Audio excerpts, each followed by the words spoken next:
Good evening, and welcome to a very special edition of Shoot Your Shot News at 6. I'm Timothy Musa. And I'm Lindsay Coulter. Today's top story, chaos in the photography world. The US, Canada, Mexico, China trade war is in full swing, and the shutter shockwaves are hitting photographers everywhere. That's right, Lindsay. Lens prices are skyrocketing, memory cards rarer than a bride who's actually on time, and rumors are swirling that border agents have started asking wedding photographers for second shooter references before allowing them to cross into the US. Industry analysts are calling this the biggest crisis for photographers since, well, that one time a guest with an iPad blocked the first kiss shot. And let's not forget the impact on gear rentals. Some Canadian photographers are reporting they can no longer rent US-based cameras without first singing the American national anthem at checkout. For more on this developing story, we turn to our field correspondent, also us. Because let's be honest, the only news team that actually cares about this issue is, well, us. It's us. Tonight we'll be breaking down exactly how this trade war affects photographers, what it means for your business, and most importantly, how to survive when importing a camera starts requiring a blood sacrifice from the customs gods. But fear not, we're also bringing you practical solutions on how to keep shooting, support local businesses, and most importantly, how to smuggle a CF Express card past border security without looking suspicious. That's all coming up after the break, except there are no breaks because this is a podcast. Stay tuned. You're listening to the Shoot Your Shot podcast with Lindsay and Tim. Welcome back, everybody, to the Shoot Your Shot podcast, the only community-driven podcast for photographers just like you. Weddings, portraits, you know you're great at it. We're here to help you. Scraping the internet. Today, we don't have to scrape the internet. Today, we're scraping the news lines, the headlines. Horrifying. It's wild out there. We know you're feeling it. We thought we'd take this episode to talk about some of the strategies that you as a wedding and portrait photographer can implement into your daily lives, given what's probably coming down the pipeline in terms of change in the economy. So tariffs, let's talk about what those are, Lindsay. Let's talk about tariffs. Import fees Timothy, on goods and services. You guys wouldn't believe, Tim and I have notes. Mm-hmm. We did research. We are doing the most and also the least today. So we are here and we are going to be talking about tariffs, the trade war, blah, blah, blah, blah. Tim and I are not economists. No, I think that should be abundantly clear. At this point, it should. Yeah. Based on the fact that we're cosplaying as news anchors. We know about some things and we're going to share the things that we know. Mm-hmm. So I think the first thing that we want to talk about is, everyone's freaking out. Everyone's freaking out. It's kind of the energy, the vibes. Yes. It's giving post-traumatic stress from COVID. I'm not sure if you all recall Y'all remember COVID? That little thing that we went through in 2020. Mm-hmm. But it's kind of giving 2020 vibes right now. Yeah. It's giving end of days. Now, I do want to touch on one thing here. Okay. A couple of weeks ago, I insulted Donald Trump very publicly on this podcast. I think he might have watched it, and that's why he did this like spiteful thing he's doing to our country. This is his direct retaliation. He was like that one girl. But what I will say is that one person said this is not a political podcast, and I promise you we're not that petty. We're not making a political podcast episode solely in retaliation to that one person. No. But what I think should be clear is that life is political. Yes. And politics impact our daily lives. Everybody. Every single person on this human planet is impacted by what our politicians do. And we're not here to spin the dials, spin the wheels, spin the gears of like, well, this person said this. We're not here to like talk about how upsetting it is. We're here to talk about what you can do practically as a wedding and portrait photographer to move forward in this new world that you don't control in many ways to make the best of it. Because we all want to keep working. We all want to keep making money. We all want to keep making amazing images for our clients and couples and people we work alongside. So this is how we think you should do it, given the information we have today, March 6th. Yeah. Something like that. And the other thing that I want to mention is if you are watching this, apparently, statistically speaking, most of you are American. We are Canadians. We love our American friends. We're not a really big fan of your president right now for really obvious reasons. Not my favorite. He's probably not most of your favorites either if you are fans of this podcast. So what's up? The first thing we can all agree on is that this trade war blows for all of us. We are probably going to stop buying your shit and you're going to stop buying ours. Doesn't mean we like you guys any less. Not at all. Doesn't mean that you guys don't want to buy our maple syrup as Just soon as money, humanly baby. possible. Yeah. But for the purposes of this, just know that when we talk about like what we can do, we are speaking about you as Americans or Canadians, or if you're from Mexico, whatever, as any person that is listening to this podcast, what you can do and what we're probably going to be doing to not lose our ever-loving minds. So let's get into it here.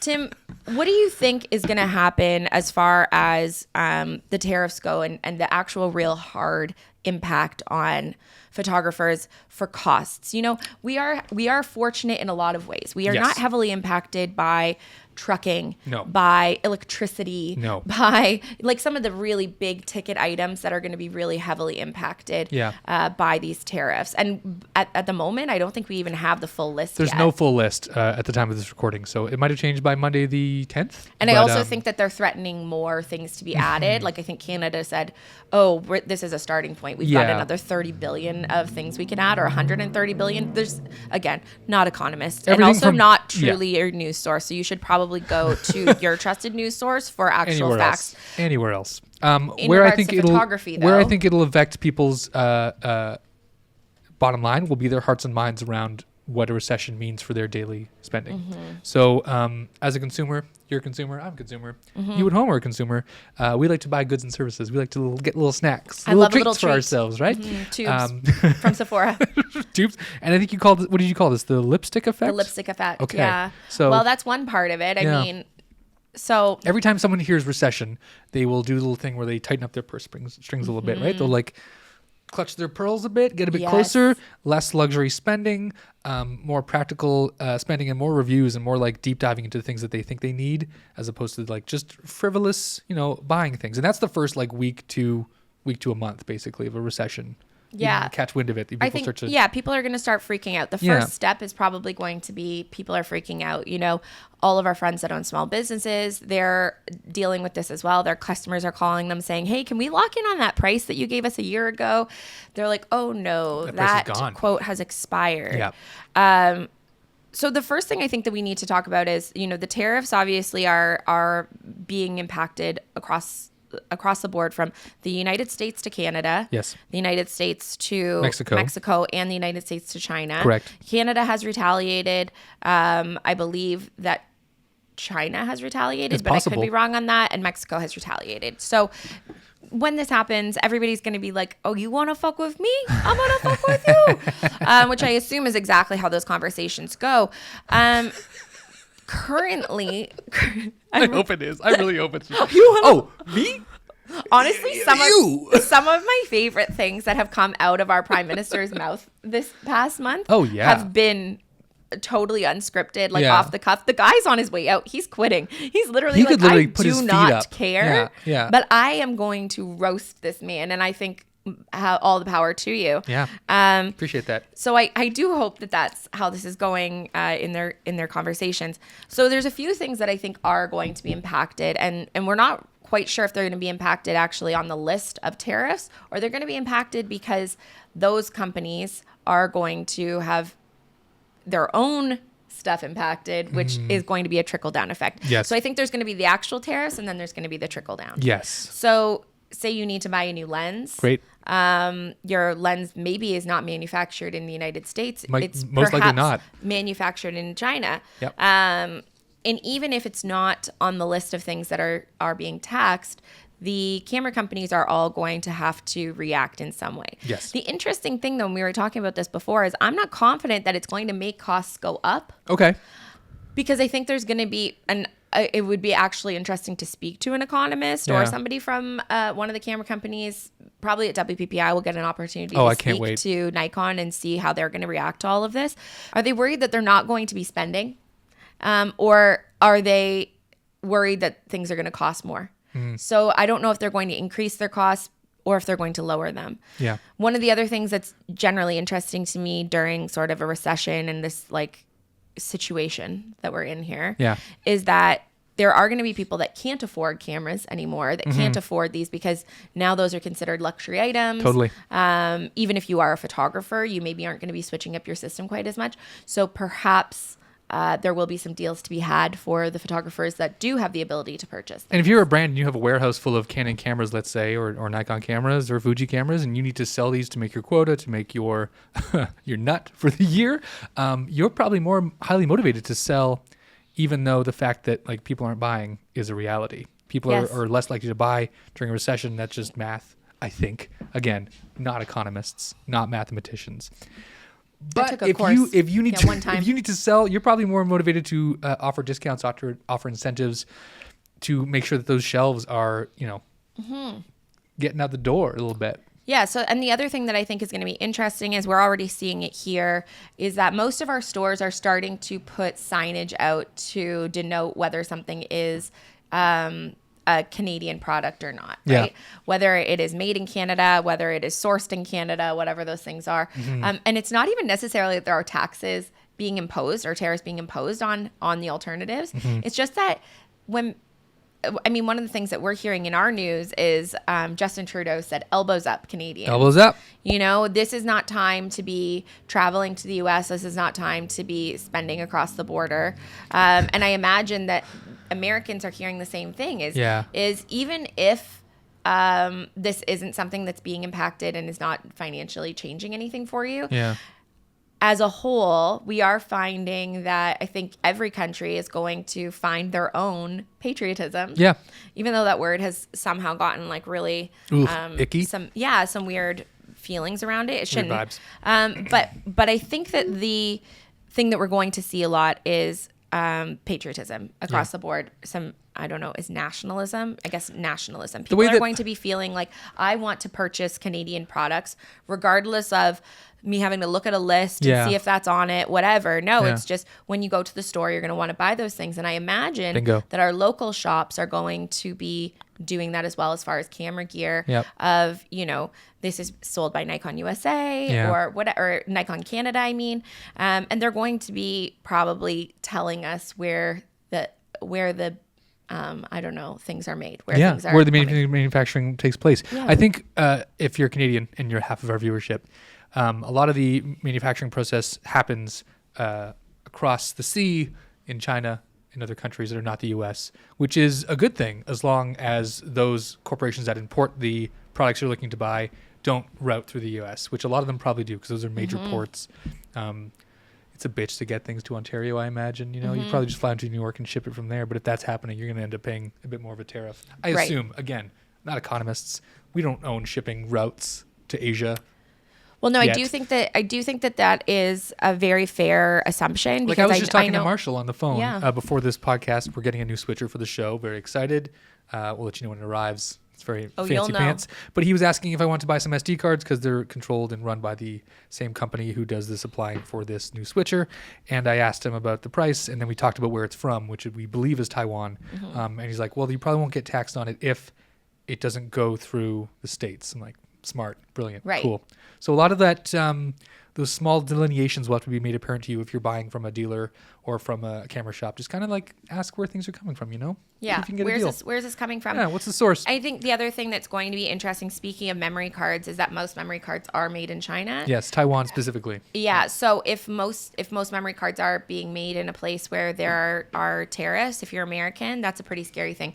The good thing is that most of our cameras, our lenses, they're long lasting. Hopefully this goddamn trade war is going to be over before you need to purchase any gear. It'd be great if it was over before this podcast aired. That'd be amazing. That would be so fun. But the thing that is not a really long lasting product is SD cards. Yes. And memory cards are already expensive. Yeah. And they're probably going to go up if you are American, unfortunately. Yeah. The trade war has not impacted us with, like, Canada's not doing anything weird with China or anybody. We're just retaliating against the orange man. Yeah. So I think that memory cards is, if you're American, unfortunately, a thing that's going to go up. So if you're planning on being in Canada anytime soon, or if you can just get a deal on Amazon right now, that is a thing that I would stockpile probably. I would buy up as many of those things as you can before that goes up. The other thing that's like hard costs that there will be probably impacts to would be print products. Yeah. Right. So I actually made a post on my stories yesterday. You did. And and this isn't something that I did because of the trade war. I have only Canadian products being offered on my Pick Time store. Ever since I started with Pick Time. That's actually why I switched. The main reason why I switched from Pixie Set to Pick Time was because they were the only gallery software that offered Canadian domestic prints, print labs. Yeah. So GTA is the print lab that I've selected. I think there's Decora on there as well, which I believe is also Canadian. I think. Yeah, there's a few. GTA is the one that I use because they have everything. They have like literally every product that I need. And I did that solely just because I felt like it was really annoying for my clients to have to be purchasing things and not realizing that they're actually being sold in USD. Yeah. And they're charging and then they get to the border. And nobody's actually making that money. Yeah, no. Like no one's making that money. That's just loss. That's just a sunk thing. So if somebody's purchasing something, for $5 in the US, it was costing them $8.50 Canadian, and they didn't know. That's not for me. No. It's not for anybody. That's for the cloud. That's what I assume the cloud is. Which doesn't exist. The cloud does not exist. So print products, if you are anywhere at any time, I think it's always a good idea to support your local lab if you can. So if you have a local lab, definitely I recommend making sure that they are hooked up to whatever your gallery service is. And this feeds into the next topic of people being deal conscious right now. People are looking for a discount. They're looking for a break. They're seeing that the world is exploding in an aggressive way where bananas are soon going to cost $28 a piece.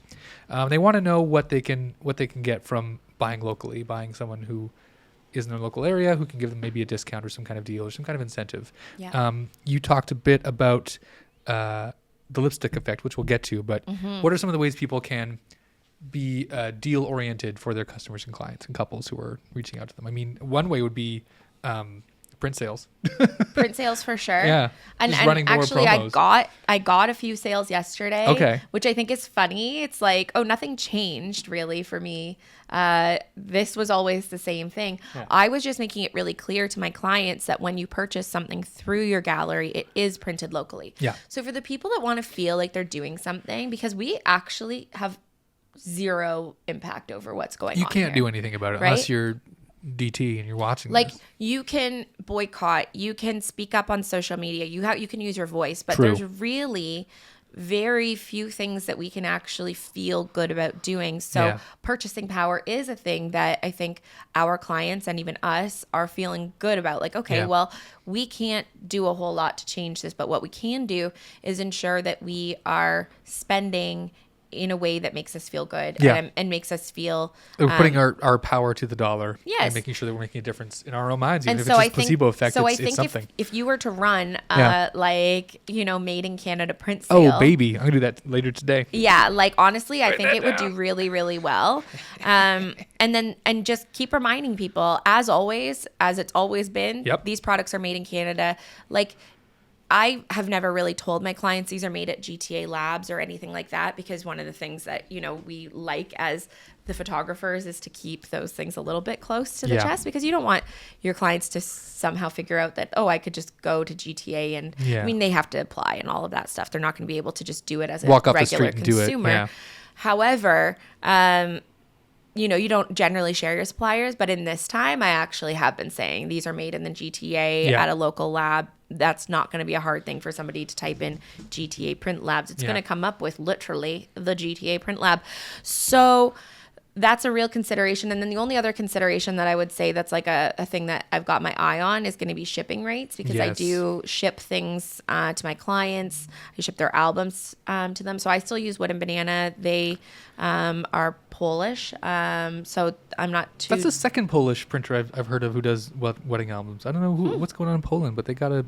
Maybe they're the same lab. Oh, maybe. That could be it. There is also Freedom Print Labs. They are apparently based in Niagara and Toronto, which is shocking to me based on their name. But apparently they are also Canadian. I don't have any experience with them other than knowing that the people that work for them are really good. But there are options out there. Yes. Ask the people in your neighborhood, hey, what are we doing here?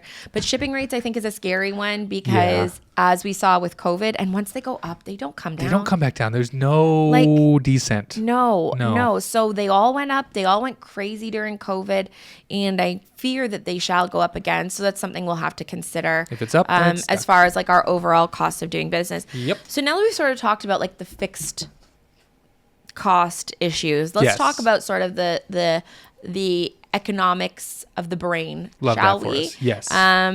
So one of the things that I think we will see is like folks are going to start cutting off their discretionary spending. As right? we mentioned. Yeah. They're going to start cutting out things that they deem to be non-essential. That's going to happen at the grocery store. Yeah. That's going to happen with their clothing purchases. Absolutely. That's going to happen with maybe an extra trip, whatever. Subscription services to maybe a streaming service they don't want anymore. It's honestly, as a consumer, I loved COVID because I consume probably too much, and it was a really nice reminder of like, we don't need to be doing this. Actually, this is not bringing you the joy that you think it is. So I started looking through and trying to figure out where are the areas that I could curb some of my spending. It will not change what people inherently value, though. No. Right? No. Like, so if people truly inherently value their annual photo session with you, and they inherently value photos at their wedding because they're planning on getting married, and weddings that are already scheduled are probably what they're going to cut out is continue. weekend Starbucks trips. Yes. They'll keep the weekday ones because you need that to get to work, but they'll cut out the ones on the weekends where it's like, we'll just stay home. Oh, we'll that's nest. just, we'll we'll make a coffee at home. Exactly. Yes, exactly. And so I think that while people will cut off their discretionary spending, one of the things that people will immediately do then, and I say people as in businesses, small businesses specifically, what they tend to do is then they say, oh, well, if people aren't going to be spending, then I should stop marketing. Shit's falling apart anyways. And this is how an actual full-on recession happens, is because we have a little rumor, a little glimmer of a recession. Little bird. And then people actually create their own freaking recession, okay? So we've been hearing rumors of a recession for years. A couple of years now, right? Like I would say, COVID brought on its own challenges, but to the point where I thought we were in one already. I'm like, are we not there already? We're in double recession already? What's going on? Shit's been weird. Yeah. Right? Housing prices here have nearly doubled in the last 5 years. Yep. Interest rates were through the roof, and now they're dropping because they're trying to control inflation. Inflation is going to go absolutely wild, I imagine, with this scenario. It already did. And I don't know. I don't know if we can really how much people can really handle a whole lot more of. No. My hope for you as a photographer is that you've been listening for the past little while, and you have not been in a race to the bottom, and you have not been only pricing yourself to get the cheapest possible booking. And while I'm not suggesting that you should be out there trying to get a Joe Bro's wedding, I am hoping that you have been trying to get weddings or bookings of any type from people that actually have some money. Yeah. And are not struggling and are not in a financially rough way, because those people are sure as shit not going to be buying your stuff now because you are absolutely discretionary. Yes. So if you have not been listening, you should really be listening now. Elevate your product, elevate the service that you offer your clients, and get yourself out of that race to the bottom and start offering a product and a service to your clients that makes them say, fuck the recession, I'm still doing photos. You said it before. You said that people will still not, their values will not change. Their spending will change. Their ideas of what a budget looks like week to week, day to day, month to month will change. But the things that they value, family, love, pursuit of happiness, I don't always say that, but like the things that like are universal to a lot of people 100%. in this community that we live in will not change. They still want beautiful photos of their family, friends, moments, weddings, events, birthdays. They still want to have those moments captured forever, because recessions do this, right? Along the timeline of what? Life. Life is long as fuck Yes. for most of us, and you want God to willing. be God willing, creek, God willing, creek don't rise. It's long as fuck, and people want to have those moments that are highlights and beautiful things captured by someone like you who's talented. So it's not about racing to the bottom, as Lindsay says. It's not about fighting back against the price of bananas. We can't control that. What you can control is displaying and showcasing the value that you bring to someone's day, whether it be a wedding or a birthday or an event or a portrait session to help them with their small business. This is a chance for you to take the reins and say, no, internet, we understand. Things are going real bad right now, but internet, we know you're watching. This is me. This is the value I bring to the world. This is the value I bring to the art that I create for you as a person buying the photography I create. And I would love you to be part of this journey and spend your money wisely on something that will go beyond the recession that we're going to experience here. Yes, 100%. I completely agree, Tim. I think it's an important reminder because, we are creatives. Most of us are quite emotionally driven, and our decisions are informed based on our greatest fears a lot of the time, right? My God. Yeah. And I would just love for this, although this is like a heavy topic, I would love for this to be something that we can be hopefully encouraging. Yes. Because you know what happened in 2020? I do. Tell me. COVID-19. It was a global pandemic. Yes. And everyone's businesses got literally Lit on fire. Yeah, grinding to a freaking halt. And what did they say about us? They said we would never last. Didn't they? They tried to beat us down. Look where you are. They tried to kill our spirit. Look at you, huh? And look at this. Who'd have thought? We're all still here, my friends.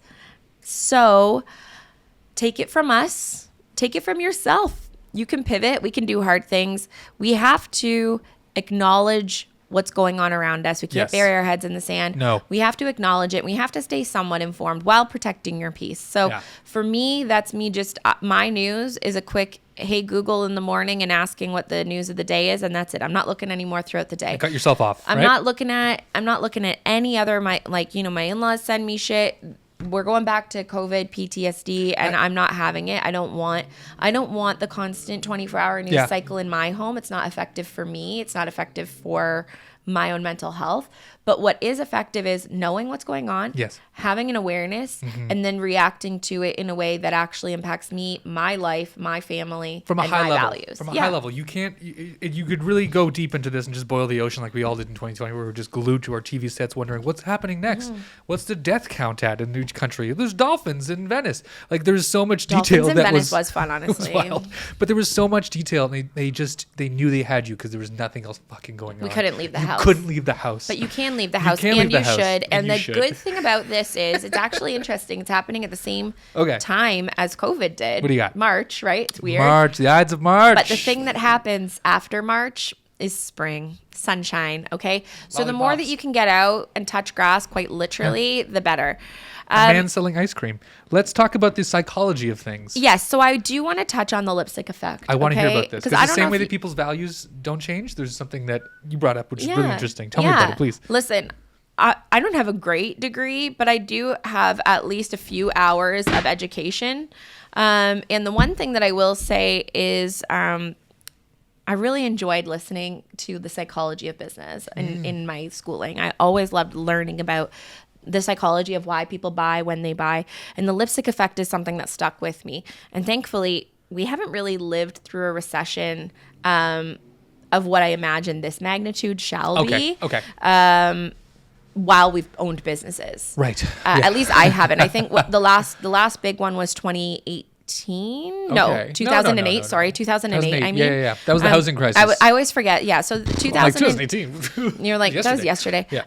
I always forget 08 and 18. Yeah. They feel like just yesterday to me, both of them. But they both feel like Thursdays too. Yeah. 2008, I was 18 years old. Yeah. So I wasn't like, my parents both worked at the university. You know, their lives and their jobs were not really at risk. Yep. Whereas right now, a lot of people's jobs are at risk. And also our livelihood is more precarious than the last time, right?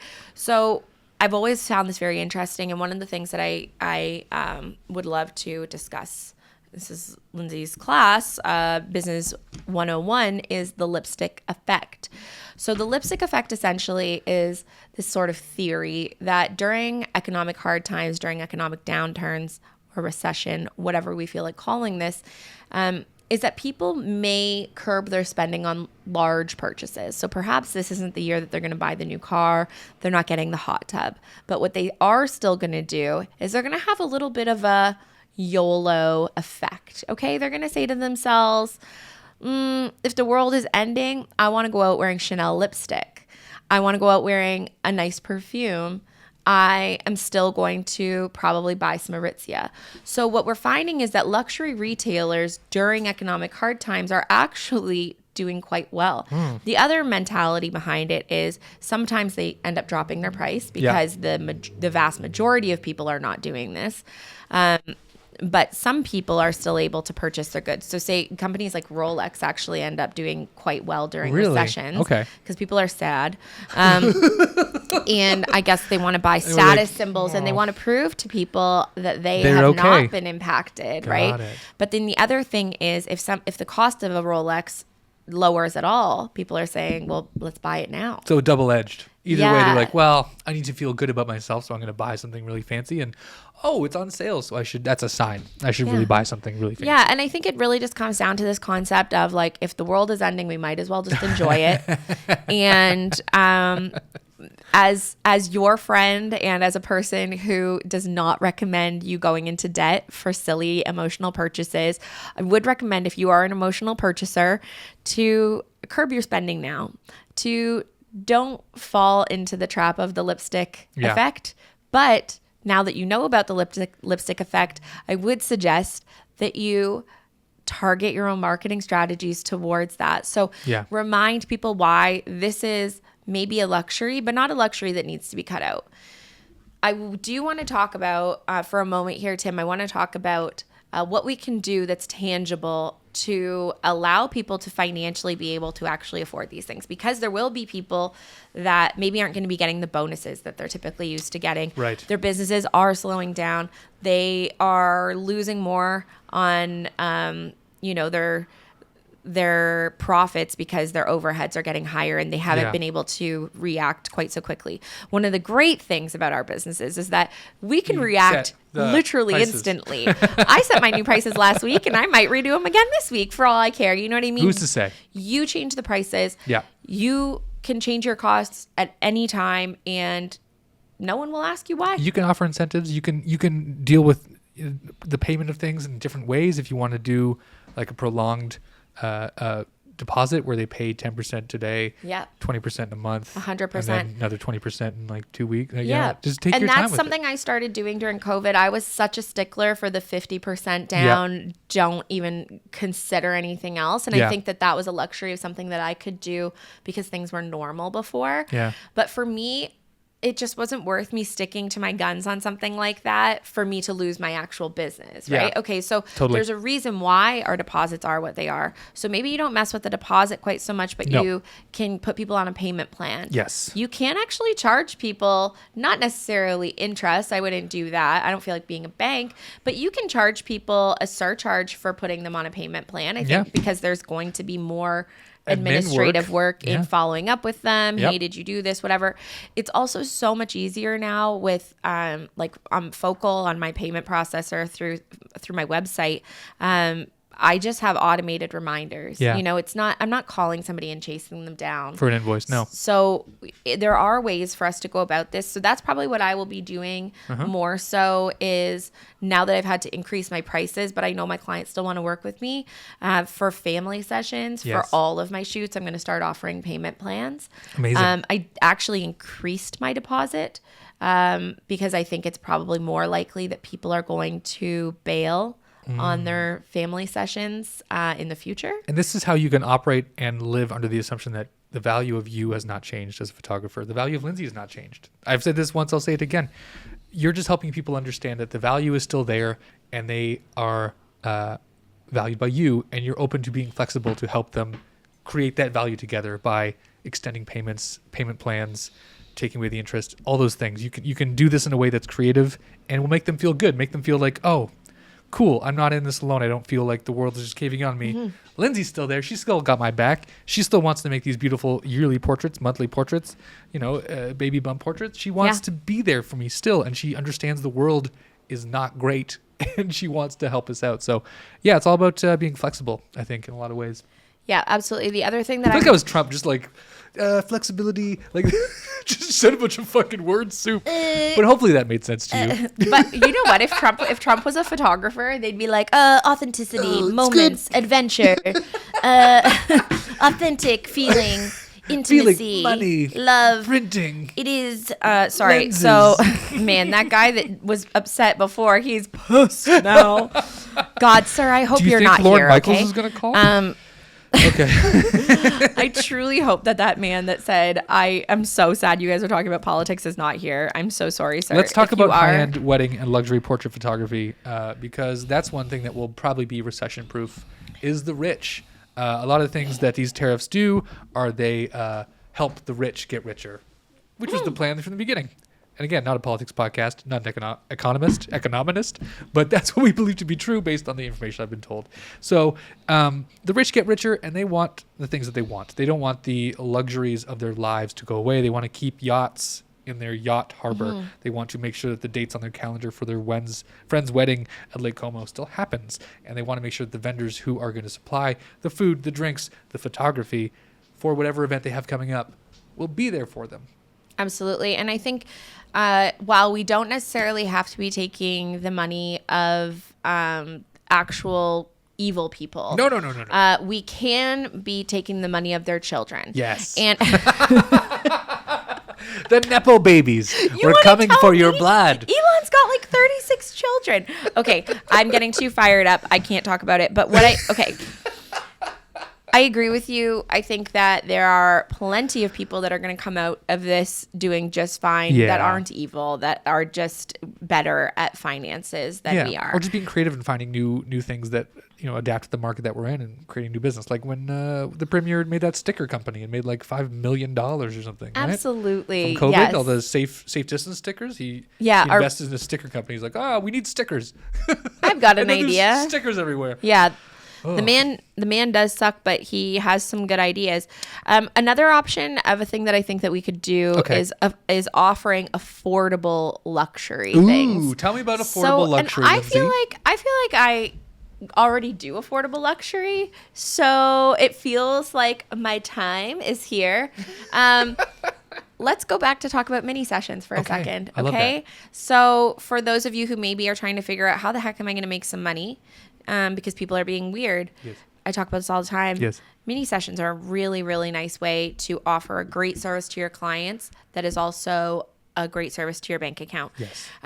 One thing that you will have heard from me, and I'm going to have to say it again, is that a premium mini session should never be referred to as a mini session to a client. So a mini session to me, when I hear that term, and I could be wrong, maybe nobody else thinks of it this way, but I think at least 5 people do. What do you got? I think of the new photographers that are just trying to get into the industry. They've got like a D7500 with the kit lens on it. And 1835. What's that? and they are charging $75 for 50 photos and a half an hour shoot. Amazing. I am not suggesting that those people shouldn't do that because it's one heck of a way to get a lot of clients in your door really, really quickly. What I am suggesting is that's not what we're doing here. So, and I don't want any world in which their business and what they're doing looks anything like what I'm doing. Bingo. So I don't want there to be a crossover. If there's a Venn diagram of portrait photography, I don't want there to be any crossover. So the terminology mini session, I think, really is important for us to discuss and to understand because although I do offer mini sessions, and when I talk about them with photographers in the industry, that's what I call them. When I speak about them with my clients, I call them seasonal sessions. You can call them literally anything you want. You could call it a summer session. You could call it Mother's Day session. People are going to be pretty aware of what it is as the second that you start telling them it's a 20-minute shoot with whatever number of photos that are included. You just color with a different type of paint. That's all. Exactly. So what I will say is if your clients are not buying your $500, $600, $700, whatever family session, perhaps you can offer them a premium mini session. So that can be still a 20-minute shoot that feels good for you. You're still making a really solid hourly rate, but it might require a little bit of planning on your part. So you might have to rent out a studio, or you might have to create your own installation of some sort, or you set something up in your garage. Rent out a little farm. Farms are really, really chill People with love doing farms. shoots, and it's a really nice way to get your clients all together in one spot, and it usually doesn't cost a whole lot of money. Plenty of parking. But offering sort of that premium, trying to figure out what are people in my area doing and how do I elevate that? Yeah. I don't want to be the race to the bottom photographer. How do I make it elevated? you're the person that they're going to come to. If there is any money to be spent on it, it will be you. Yes. And then you're going to be offering that without sort of people feeling like they're being indulgent. This all feeds back into the idea that you need to keep marketing. And if you haven't, start marketing. Use this as an inspiration to push yourself out there into the world. Let people know who you are, what you do, and why you bring value to their lives. This is very important stuff. I hope you're writing this down. And it kind of needs to be constant. Yeah, nonstop. You're competing with the craziest fucking news stories right now. Yeah. This is the thing. It's hard. Like people's attention spans is half a second. You've probably already stopped listening to us. Come on back. Yeah. What? Oh, should people lean into that? Should they this, like we're doing right now with our, just realized we're doing it too. Lean into the idea of like being another news source for recession news, but like push your own. We're just doing being it. the experts. Yeah. I mean, I think it would be a weird thing for a photographer to do, Tim, but we're doing it. But in the sense of what I did yesterday of here's how it's going to impact you. Right. There's a way to do this You tactfully. should always do, here's how this impacts me and my business. This is how it's going to impact you and yours. If you want to talk to, like when things got really rough during COVID, I started setting up a thing for my clients to be able to book in for a half an hour call if they wanted to just chat and shoot the shit and figure out how COVID was potentially going to impact their wedding. Right. So for the clients that you already have booked in, how can you offer them a better service? Right. What's a thing that we can say, hey, are you freaked out by the impending recession, or are you freaked out by trade wars or whatever? I probably wouldn't use those words in the post or in the newsletter or the email or whatever that you send out to announce that you're doing this. Right. But you could say, in light of some recent changes, if you're at all worried about your wedding plans, please reach out. know that my door is open. That doesn't mean that all those people are going to come in and ask you for a discount or something like that. And be prepared, because they will probably. Some of them. But maybe during that conversation, you come in and you're the expert and you say, hey, I've got some ideas on how you can make this more attainable for you. Yeah. We can change your payment plans up. We can split your payments up over a period of time. Totally. You can offer to consult with them on some vendors that might be a better price for them than the ones they were previously looking at if they haven't already hired them. Like, don't go and get them unhired for something. Yeah, don't just tell them, cut your flower budget. Who cares? Who needs it? They're dead anyway. Don't do that. Don't be that person. Help them find creative ways to add to their day, while also reducing the cost, if you can. Yeah, I think being that expert is always going to be a good thing. But the other thing I want to just remind you of is that people will go ghost on their socials because their mental health is bad. That's because fine. Maybe they are just like, you know what? I just did COVID. I'm not doing another one of these things, and I'm gonna go to a cabin in the woods. Yeah, and they just unplug. Decide to get a job. Yeah, I think getting a job might be the worst thing that you could possibly do right now. I hope I'm not eating my words on that one. I think anyone's hiring anyway right now. Is there a hiring freeze across the nation? World? I don't think there's a hiring freeze across the world. Okay, but, good. Good people are always needed in good businesses. I'm always tempted to go back to serving. Really? I miss restaurant Where would you work? Which bar? Couldn't tell you. I think I have a mug. It's a secret. A strip club. I'm just kidding. Roxanne. Yes. I just think it's really important that you're constantly building on the land that you own. Yeah. Number one, newsletters, so important. I talk about it all the time, but we're going to talk about it again. And just showing empathy. Just letting people know that you know what's going on. Yes. It affects you too, and you want them to be, yeah, part of your journey with this. And honestly, being that light for people, being the fun source of, entertainment, whether it be on socials because you're sharing fun things that you're up to, Bingo. Behind the scenes of your shoot days. This is just marketing 101. Just remind people that you exist, because people just frequently forget that somebody exists unless they're constantly telling them. So just keep it up.